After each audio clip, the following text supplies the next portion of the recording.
y del oprimido, el oprimido humano que termina escapando de espacios de esclavitud y termina siendo sometido por otro sistema, de otro gran sistema opresor, que son estos aliens, y cómo claramente estos terminan configurando las relaciones, las vinculares, intrafamiliares, y como decía la profe, naturalizando determinadas prácticas dentro del mismo contexto intrafamiliar, como obviamente comentaba David, el abuso, la iniciación de este niño a partir de un abuso con un fin reproductivo, el tema también del uso de sustancias, ¿sí? Como el del tema del huevo, dentro de, entendemos de, a ver, yo lo vinculaba, lo relacionaba con el red de con las tratas de personas, aquellas mujeres, niñas y niñas que están sometidos a una esclavitud extrema y se utilizan justamente las sustancias como para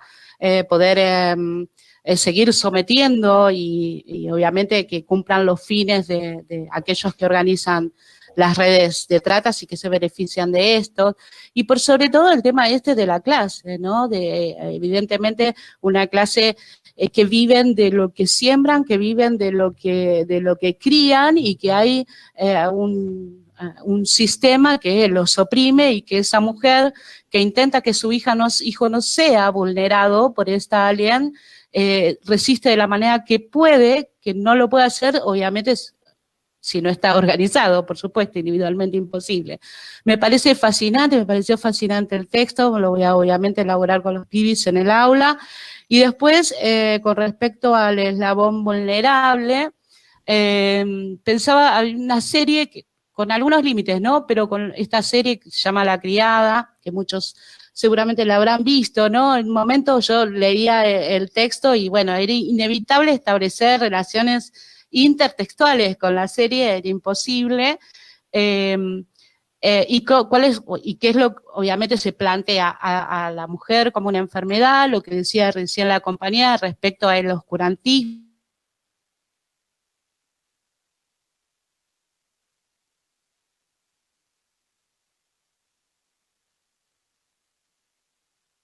está marcando el camino a seguir frente al tema de este contagio, entre comillas, masivo de femicidios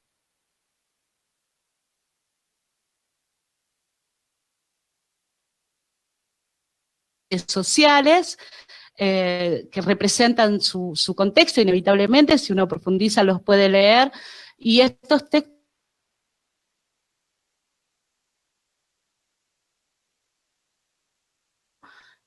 con el contexto actual, ¿no? Una pandemia, el crecimiento de los femicidios en contexto de pandemia,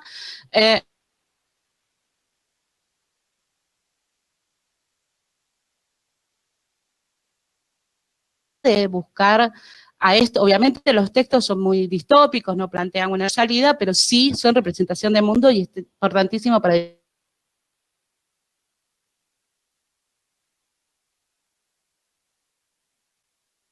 nada más.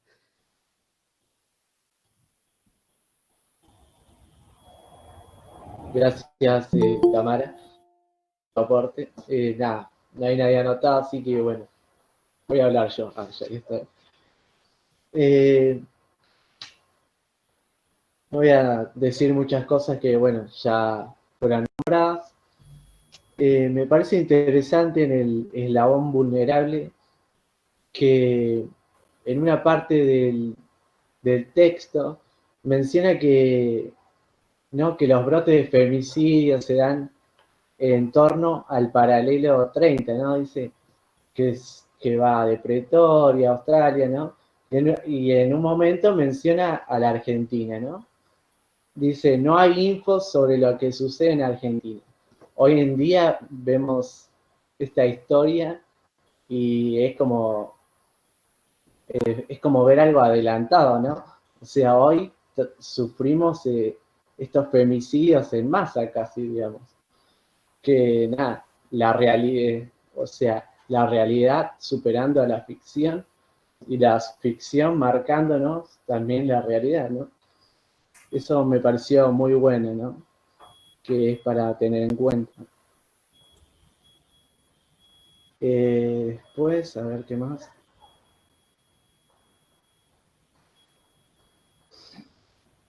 También, ¿no? El lugar de la mujer, ¿no? Dice que casi al final las mujeres no estaban como rebelándose o si se rebelaban eran muy pocas y menciona que dice algo así textual: no es raro que no hagamos nada, solo nos dejamos matar de a dos o tres.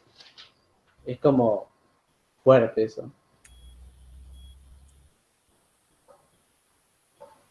También esto, como decía Mika, que hay en el texto una crítica hacia la religión, ¿no? Y la subordinación de la mujer, de las mujeres, hacia la religión. También esto de la cuarentena de los femicidios, ¿no? O sea, como se los encerraba a estos hombres en tipo guetos, podemos decir, ¿no? Y se los mantenía ahí por un tiempo para después ayudarlos a rehabilitarse, así dice el texto. También ahí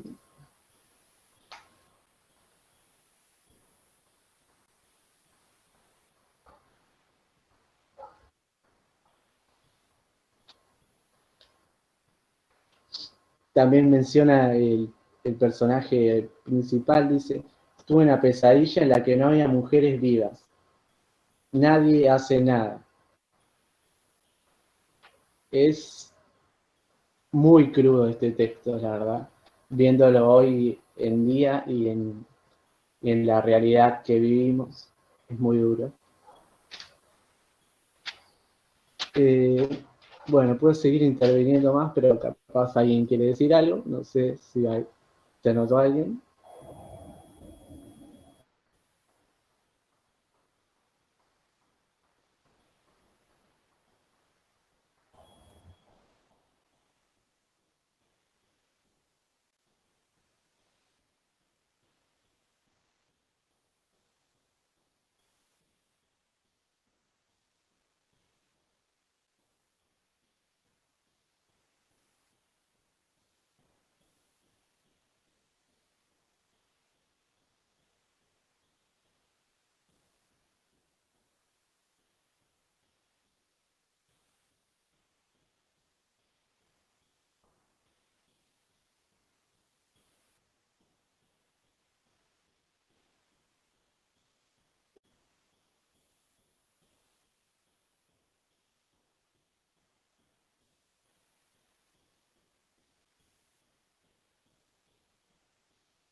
Sí.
Fran, primero que lo tengo ese capítulo para pasárselo si quieren. El único defecto que tiene es que está doblado al español, tiene un doblaje espantoso, no está subtitulado, pero bueno, igual comparto que la serie esa es buenísima. Son, sí, adaptaciones de directores, de autores también de horror o ciencia ficción que son muy buenos, así que sí, pienso lo mismo que vos, súper recomendable la serie, y si a alguien le interesa el capítulo, lo tengo. Si se banca en el doblaje feo, está disponible, digamos. Y después eso que decís está bueno también de los roles, digamos, de género en la literatura, por esto que vos contás, bueno, lo que él dice, ¿no? Racona Sheldon era el seudónimo de James Triptree, que era el seudónimo, como les dije, de esta escritora Alice Sheldon, que se pone un nombre ambiguo, James, que bueno, para generar ambigüedad. Entonces, como él cuenta, hubo mucho debate si era varón o era mujer, porque nadie la conocía personalmente, solamente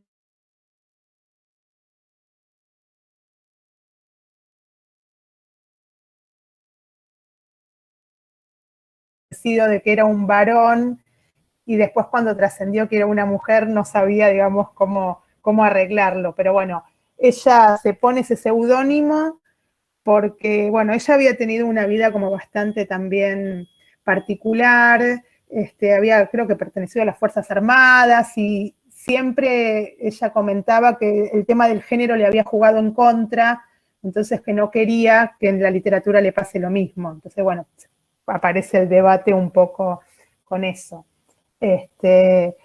Y después, digamos, de todo lo que fueron diciendo, me parece que hay un montón de cosas para tomar. Primero, obviamente, esta cuestión de los roles, que casi todos lo plantearon, que obviamente en primer lugar está claramente en el empapelado amarillo. Yo creo que a partir de ahí todos empezaron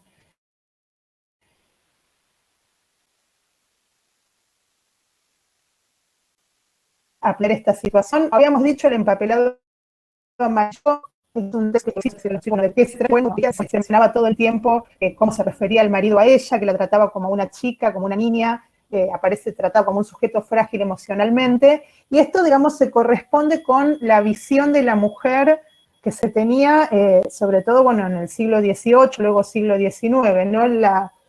Hay un artículo de Rallego, bueno, que yo lo tengo para compartir si alguien lo quiere, donde analiza esta cuestión de la mujer en el siglo XVIII, donde la mujer era presentada como un sujeto emocional frente al sujeto racional masculino, y cómo también se distribuían los espacios sociales. El espacio de la mujer, al ser un sujeto emocional, era el espacio interno, el espacio doméstico, mientras que el espacio público estaba destinado solamente a los hombres.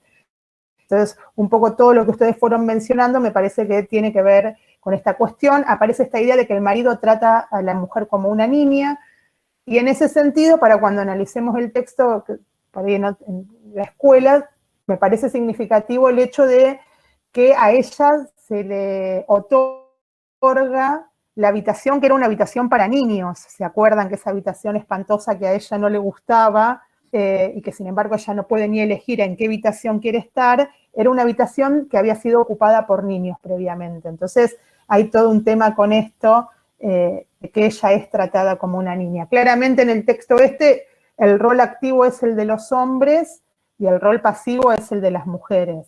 Y acá aparece toda la cuestión que, bueno, Eva lo mencionó, bueno, Juliet en los comentarios, tiene que ver con lo que puso Julieta en los comentarios, que es, digamos, ¿cuál es el discurso de la opresión?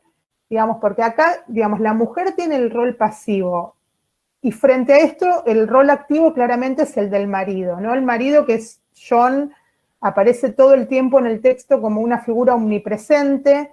De hecho, el nombre del marido aparece 39 veces en el texto, yo la conté, está siempre presente en el discurso de la protagonista, ella todo el tiempo habla de John, John esto, John lo otro, John me dice. Es muy interesante cómo está construido el cuento en esto que yo les comentaba, de que es un viaje hacia la locura, digamos, porque la mujer al principio, cuando supuestamente está cuerda, hay toda una identificación de ella con el discurso del marido. Ella todo el tiempo lo justifica. John hace esto por mí, John me quiere, ella incluso se siente mal por no estar a la altura de un marido tan bueno, pobre John que tiene que cargar conmigo. Y a medida que ella, a partir de ese encierro, ¿no? Y de todos esos delirios que ella empieza a tener a partir de la observación del empapelado, empieza a enloquecer, empieza a alejarse de ese discurso, que es la visión del marido. Entonces ya no lo ve como alguien protector, como alguien que tiene razón, sino que lo empieza a ver como el enemigo, como alguien, o sea, escribe a escondidas, le oculta lo que ella piensa, le oculta lo que hace. Entonces, en ese camino hacia la liberación, que es una liberación interior, obviamente, porque el encierro continúa, ella se va alejando de ese discurso hegemónico que es el del marido. Y en relación a eso, creo que Eva lo mencionó, el tema de que el marido es médico. O sea, Eva mencionó el tema del patriarcado, digamos, que es controversial porque, bueno, nosotros por ahí a veces no analizamos tanto en términos de patriarcado porque a veces ponemos más el foco en una cuestión de clase, pero aparece esa cuestión, ¿no? Que el hombre en este caso tiene una cuestión de género, podríamos decir, y ahí si querés, pues, bueno, en una sociedad patriarcal el hombre tiene un privilegio, y además ese poder que él tiene por una cuestión de género se ve acentuado por el discurso científico, ¿no? Porque él puede disponer sobre el cuerpo de su mujer, toma todas las decisiones sobre el cuerpo de su mujer porque es hombre y además porque es médico. Y no solo él, sino también el hermano, no sé si se acuerdan de la protagonista, también es médico. Entonces el discurso masculino y el discurso científico tienen el poder sobre los cuerpos de las mujeres. Pienso que un poco lo que preguntaba a Julieta, de cuáles son los discursos que representan a la voz opresora, tienen que ver un poco con eso, ¿no? Con el tema de la ciencia puesta en función de la opresión de las mujeres. En ese sentido hay una película que es bastante conocida, que es con Winona Ryder y que trabaja Angelina Jolie, también vieja, que se llama Inocencia Interrumpida, donde se ve eso, es todo un grupo de chicas que están como en una institución psiquiátrica porque sus familias disponen sobre ellas, ellas no pueden decidir sobre sus cuerpos por no adaptarse a los roles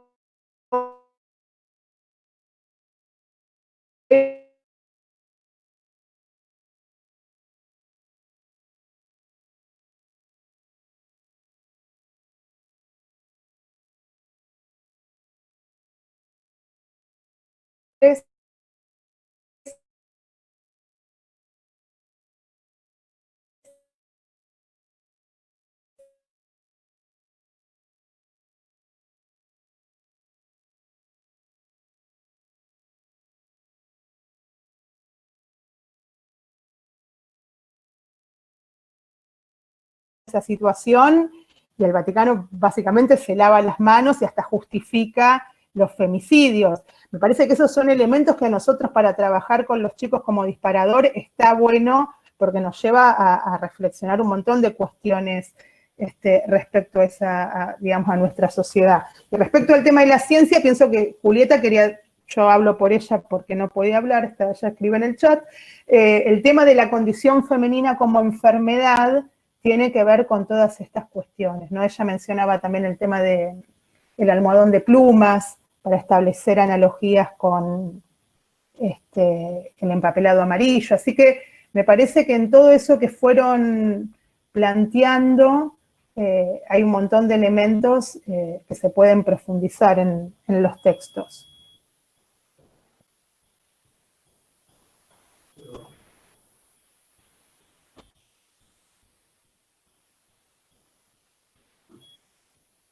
Sí.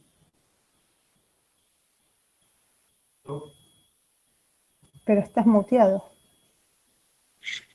Hola.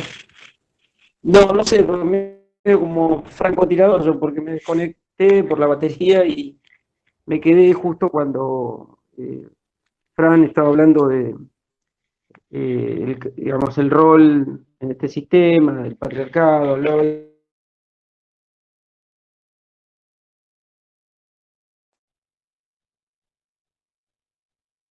No se te escucha, Alberto. y no sé cuánto. ¿Se escucha? ¿Se escucha Ahora ahí? Ahora sí.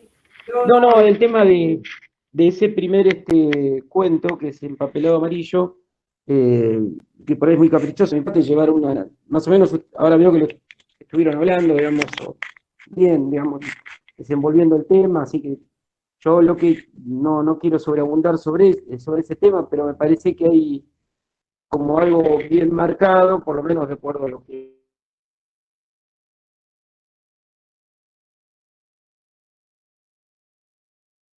están hablando ahora, y yo agregar una cuestión que tiene que ver con que el tema del saber y del lugar y del rol y de la normalidad y la anormalidad, y cómo se caracteriza o cómo se describe la cura, creo que así lo señalaste, como, y un alejamiento del discurso hegemónico, ¿no? Liberándose del marido, digamos, de lo que es en definitiva la normalidad. Y esa normalidad es la que, ¿no es cierto?, donde está transcurriendo, digamos, cuándo fue escrito no sé, ¿cuándo fue escrito este cuento? Eso es lo que no...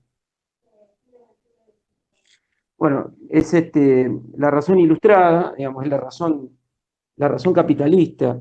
Entonces, esto que por ahí se puede llegar a plantear está muy bien, digamos, en términos de el saber y el poder, que uno puede tiene la inclinación de asociarlo a Foucault inmediatamente, pero está muy bien porque es la razón del buen salvaje.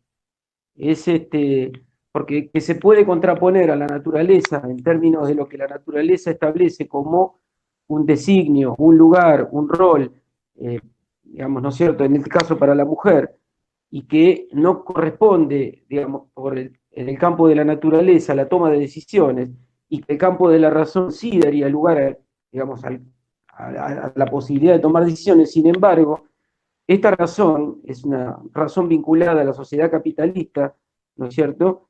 Establece este paradigma, ¿no es cierto?, opresivo, sostiene, digamos, reproduce la opresión y le da un lugar, en este caso, a la mujer, bueno, que por eso no, a mí inmediatamente lo asocié al paradigma de Foucault, digamos, sobre el tema incluso del encierro, ¿no es cierto? La problemática del encierro, en tanto y en cuanto existe cierta anormalidad establecida por un saber médico, que en este caso es el del marido, digamos, ¿no? Y bueno, eso, en este caso, digamos, y que se establece como un discurso hegemónico y que establece cuál es el rol que debe tener y qué es, en definitiva, la mujer. Pero esto llevado desde la razón, digamos, contrapuesta a lo que era el predominio, digamos, de la oscuridad, digamos, y de lo que era la naturaleza como supuestamente lo que predominaba anteriormente